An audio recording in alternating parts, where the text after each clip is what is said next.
J'ai réalisé un terrarium pour mon Tribolonotus gracilis et mon dieu est-ce que vous avez été nombreux à me demander un tuto sur ce terrarium. Il est juste derrière et je vais pouvoir vous le présenter. Déjà pour le Tribolonotus gracilis, qu'on appelle aussi saint crocodile, faut savoir qu'il y a un détail qui va faire que l'espèce en elle-même c'est pas la plus simple à maintenir. C'est pas le taux d'humidité, c'est pas le type de substrat, c'est pas l'aération, c'est pas le type d'eau, c'est la chaleur.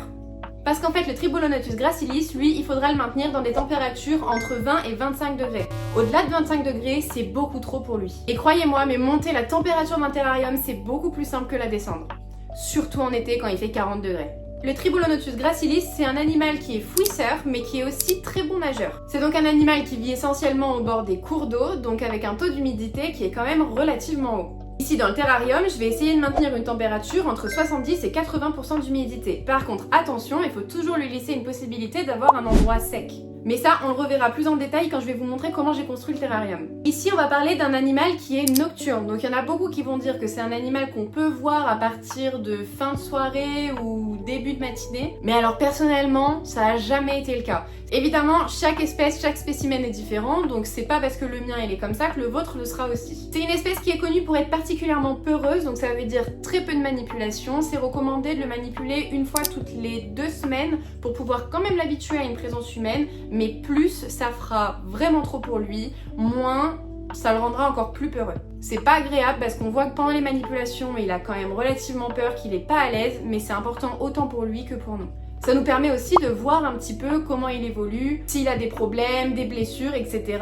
Dans ces manipulations-là, c'est pas juste pour le manipuler, c'est aussi pour vérifier que tout va bien de son côté. Il est populaire avec justement cette apparence, mais aussi parce qu'il a le contour des yeux qui sont orange. C'est un lézard qui est relativement impressionnant parce qu'il ressemble entre un mélange de petit dragon et de crocodile. Il va être relativement petit, c'est-à-dire qu'il va faire en moyenne 20 cm. Pour l'alimentation de mon Tribolonotus, je vais essentiellement utiliser des grillons. Des grillons qui seront saupoudrés de calcium et de vitamines. En fait, comme il s'expose pas aux UV, il va avoir besoin d'avoir un complément par la nourriture. Et donc on va saupoudrer la nourriture avec les compléments alimentaires. Évidemment, pour la taille, vous vous adaptez à la taille de votre individu, comme pour tous les reptiles. Bon, maintenant que tu as un petit peu visualisé l'espèce, je vais te montrer comment j'ai réalisé ce terrarium-là.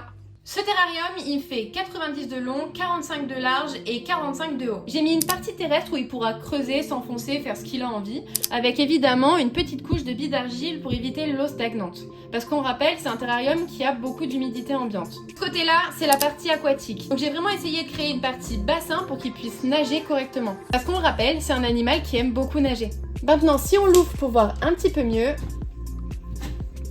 on voit qu'il y a quand même beaucoup de plantes. Pourquoi j'ai mis autant de plantes dans ce terrarium et surtout des fougères? Parce que les fougères, elles gardent un certain taux d'humidité. Ici, j'ai mis 3 variétés de fougères. Cette variété-là, celle-ci et celle-ci. On a évidemment quelques petites plantes tropicales qui montent ici et un décor qui a été fait en mousse expansive avec des écorces de liège qui sont collées sur la partie au fond et la partie en mousse expansive qui a été recouverte de fibres de coco. C'est vraiment esthétique parce que très sincèrement ça sert à rien, il va pas grimper, il va vraiment rester au niveau du sol. C'est juste pour moi mais ça fait un peu plus joli et c'est plus agréable à regarder.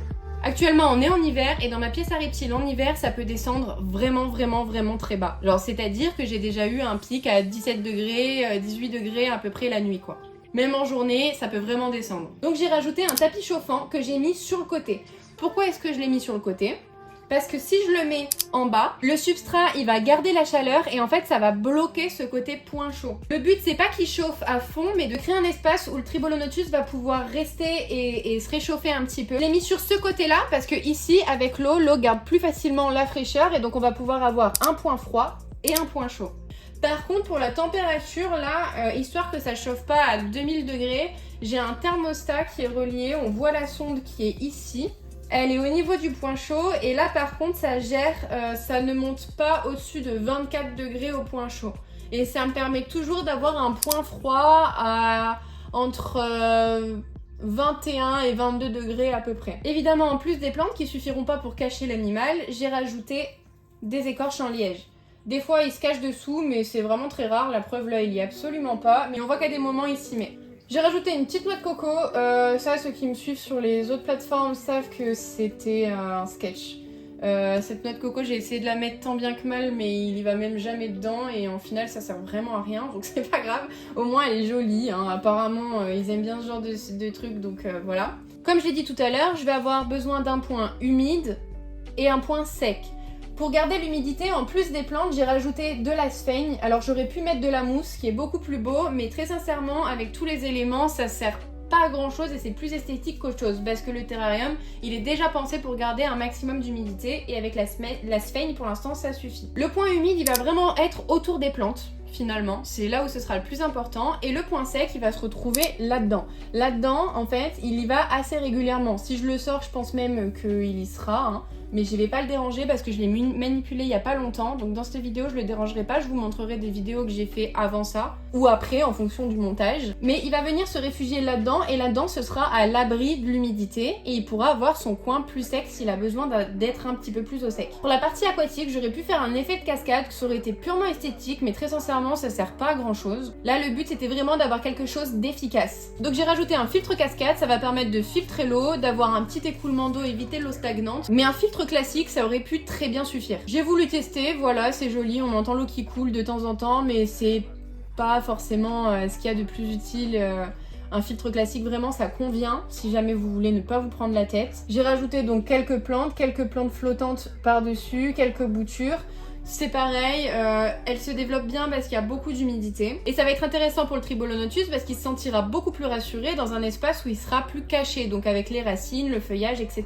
Maintenant pour séparer la partie terrestre et aquatique, parce que le but c'est de ne pas avoir une partie qui est trop imbibée, j'ai rajouté une plaque de plexiglas, ça aurait pu être du verre, peu importe. Moi j'ai choisi du plexiglas parce que j'en avais sous la main, que j'ai siliconé et que j'ai rendu étanche. J'ai donc fait un test d'étanchéité et pour pas que ce soit trop visible, j'ai utilisé du silicone d'aquarium noir. En plus, pour faire un effet un peu plus naturel et un peu plus bord de rivière, j'ai rajouté de la mousse expansive spéciale cascade, noire également, et ça rend un résultat plutôt correct.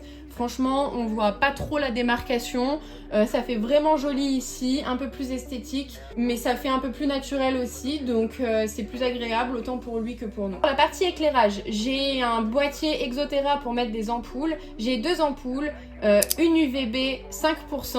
Faut savoir qu'avec le grillage d'Exotera, les mailles sont tellement fines qu'au final on se retrouve avec un UVB réel à entre 3,5 et 2,5% d'UVB, donc c'est quand même relativement correct, mais en réalité ça sert strictement à rien pour le mien en tout cas, parce qu'il va à aucun moment s'exposer. Donc je pense que pour la prochaine fois je vais retirer et remplacer par une nouvelle lampe Natural Light, parce que la deuxième ampoule que j'utilise c'est une ampoule Natural Light. Elle va permettre aux plantes d'avoir suffisamment de lumière pour une bonne croissance, autant pour les fougères que pour les boutures, et je pense que ce sera plus intéressant du coup de rajouter 2 ampoules Natural Light plutôt qu'une ampoule UVB sur lequel il ne se sert pas parce qu'il ne s'expose jamais. Pour garder un taux d'humidité, je pourrais utiliser un système de brumisation ou de pulvérisation automatique.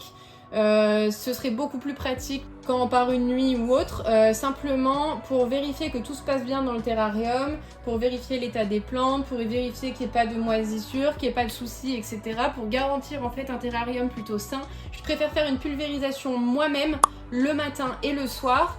J'ai pour ça un petit capteur qui me permet de gérer la température et l'humidité. C'est juste visuellement pour voir si on est bon au niveau de l'humidité, mais c'est toujours ok.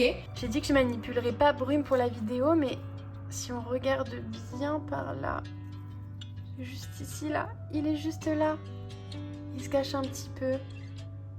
Il a fait des galeries par là-bas et par là-bas, et de temps en temps on le voit un petit peu sortir de ces galeries. C'est plutôt rare, mais là je suis contente parce que du coup pendant que je suis en train de vous filmer la vidéo, il montre un petit peu, bon c'est juste sa queue et ses pattes arrière, mais il montre un petit peu du coup.